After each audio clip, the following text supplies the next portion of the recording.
तो गाइस सोनी राठौड़ के मॉर्निंग के मिनी ब्लॉग में आपका स्वागत है। मैं स्वस्थ हूँ, मस्त हूँ, खुश हूँ। आशा करती हूँ आप भी स्वस्थ मस्त और खुश होंगे। तो ब्लॉग मेरा इसलिए थोड़ा लेट हो रहा है।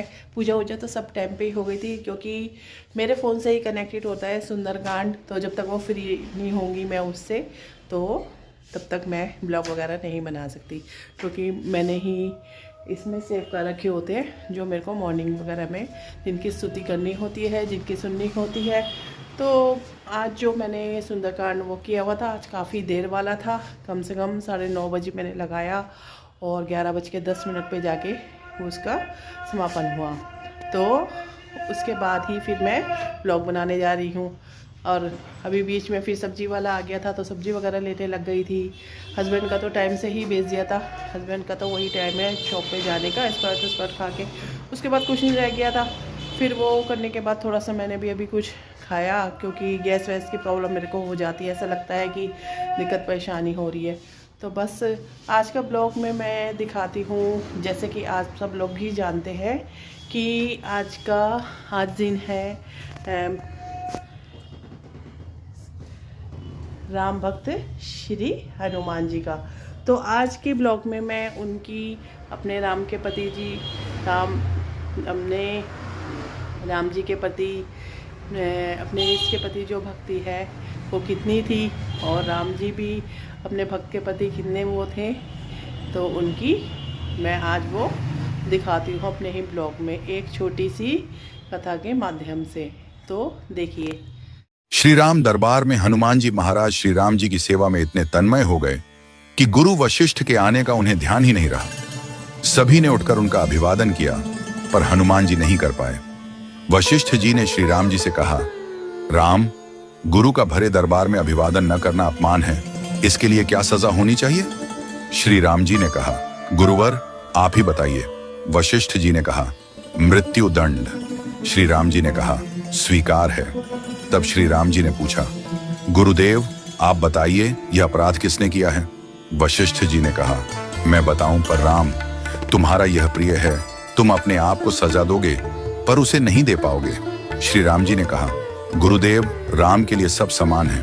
वशिष्ठ जी बोले, नहीं राम, मुझे तुम पर संशय नहीं है, पर मुझे यह संशय है कि दंड पूरी तरह से पूरा हो पाएगा या नहीं।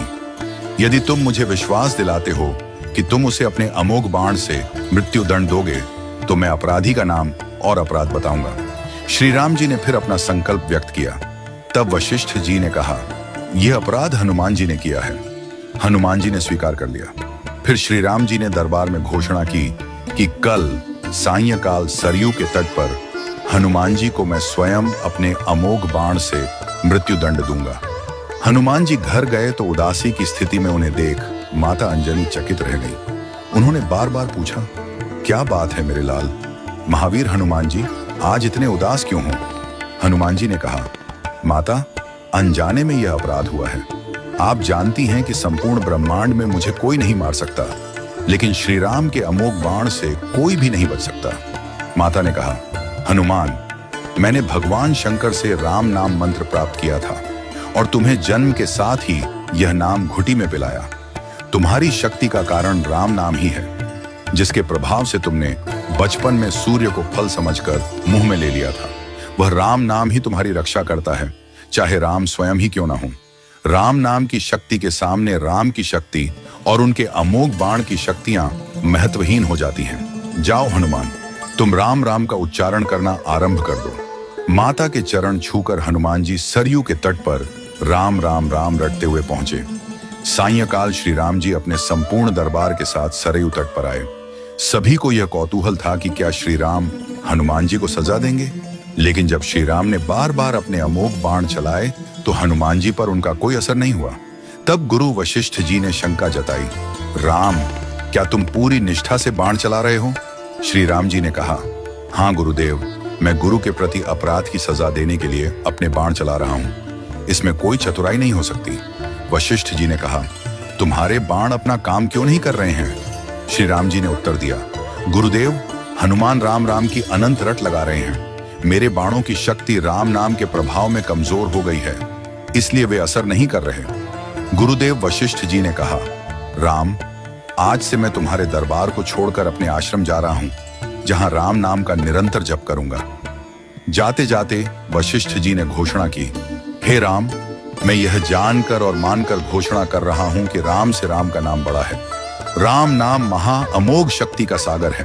जो कोई राम का नाम जपेगा, लिखेगा या मनन करेगा, उसकी लोक कामना पूर्ति होगी और वह मोक्ष का भागी होगा। मैंने सारे मंत्रों की शक्तियों को राम नाम के समक्ष नगण्य माना है। तभी से राम नाम को राम से बड़ा माना गया।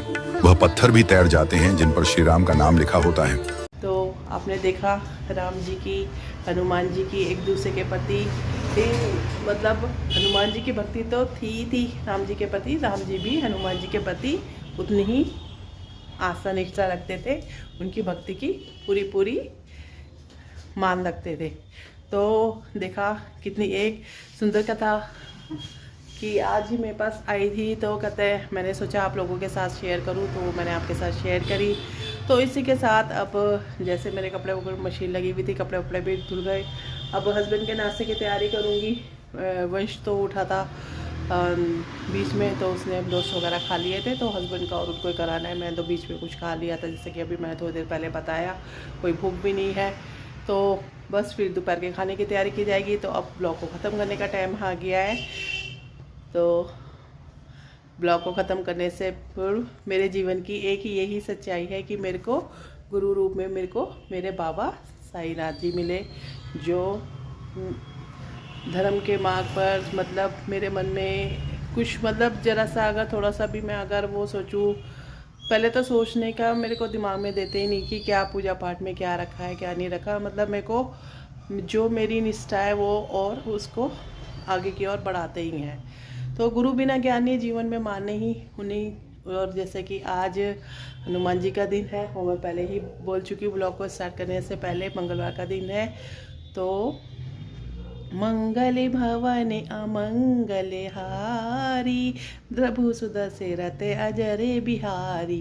राम सिया राम जय जय राम, राम सिया राम जय जय राम। तो ब्लॉग को ख़त्म करते के साथ साथ सबको जय श्री राम।